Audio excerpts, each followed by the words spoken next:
नमस्कार किसान भाइयों, आपका स्वागत है एक बार फिर मेरे YouTube चैनल पर। मैं आज एक और बहुत ज़रूरी विषय पर आपसे चर्चा करना चाहता हूं, जिसको कि हम सभी किसान भाई जानते हैं, नरवाई जलाने की समस्या से या खेतों में आग लगाना, जो कि फसल कटने के बाद, खासतौर पर रबी में फसल कटने के बाद में हम गेहूं की फसलों का जो निचला हिस्सा, जिसको हम फसल अवशेष कहते हैं, उनको हम किसान भाई, आजकल ये देखा जा रहा है कि किसान भाई उसको जला करके नष्ट करते हैं।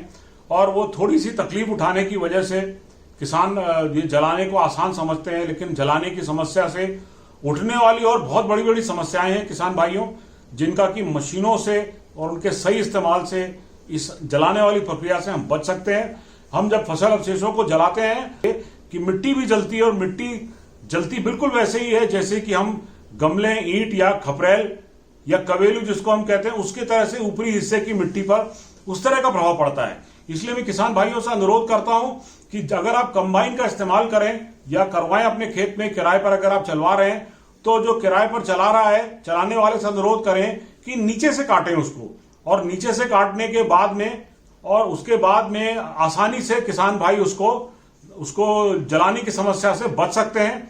अगर वो नीचे से काटें और बहुत नीचे से नहीं भी काटें तो भूसा कंबाइन चलवा करके उसको नीचे तक काट लें, और जब ये नरवाई खेत में बहुत कम रह जाएगी तो इसको हम खेत को जोत करके आसानी से हम ये जलाने की समस्या को टाल सकते हैं। हमारा बार बार किसान भाइयों से अनुरोध है, सरकारों ने भी, बहुत सारी सरकारों ने बोनस दिया हुआ है कि जो नरवाई नहीं जलाएंगे और नरवाई ना जलाने वाले किसानों को वो बोनस देंगे प्रति एकड़ के हिसाब से, और कुछ राज्यों ने नरवाई जलाने पर जुर्माने का भी प्रावधान किया हुआ है। तो मेरा किसान भाइयों से अनुरोध है कि जब भी कटाई अगर करें, हाथ से कटाई अगर कर रहे हैं तो कोशिश करें कि नीचे से काटें।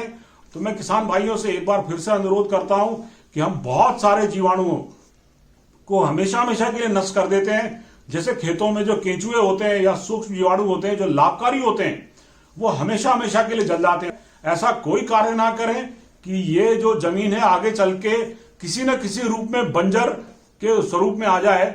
तो ये ऐसा ना करें, ताकि हम अपने आने वाली पीढ़ियों को हम ऐसी भूमि दें जो कि उपजाऊ हो। बहुत बहुत धन्यवाद किसान भाइयों। मैं सोचता हूं और पूरा विश्वास करता हूं कि हमारा कोई भी किसान देश में नरवाई जला करके नष्ट नहीं करेगा अपनी भूमि को। बहुत कीमती है ये भूमि। नमस्कार किसान भाइयों एवं बहनों, अभी जो वीडियो हम लोगों ने देखा है उसकी अनुशंसा इस प्रकार है। नंबर 1, फसल की कटाई सदैव नीचे से ही करें ताकि फसल अवशेष कम से कम खेत में बचे। नंबर 2, यदि फसल की कटाई के उपरांत खेत में भूसा बचता है तो ऐसी स्थिति में भूसा कंबाइन हार्वेस्टर से भूसे की कटाई करें।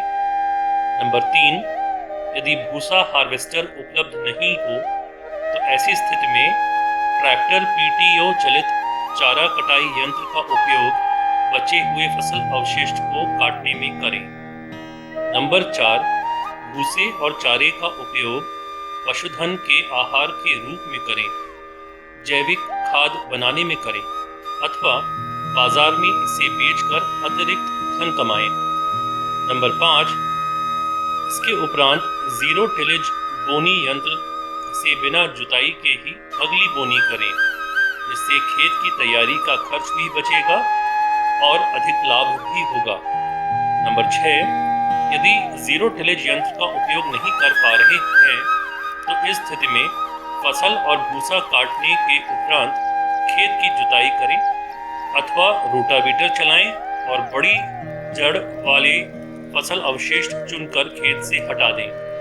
फिर खेत में 5 किलोग्राम यूरिया का छिड़काव करें अथवा वेस्ट डिकम्पोजर का उपयोग कर सिंचाई करें, जिससे कुछ दिनों में फसल अवशेष खाद अथवा ह्यूमस में परिवर्तित हो जाएगा और अगली फसल में इसका आपको लाभ मिलेगा। शुभकामनाएं।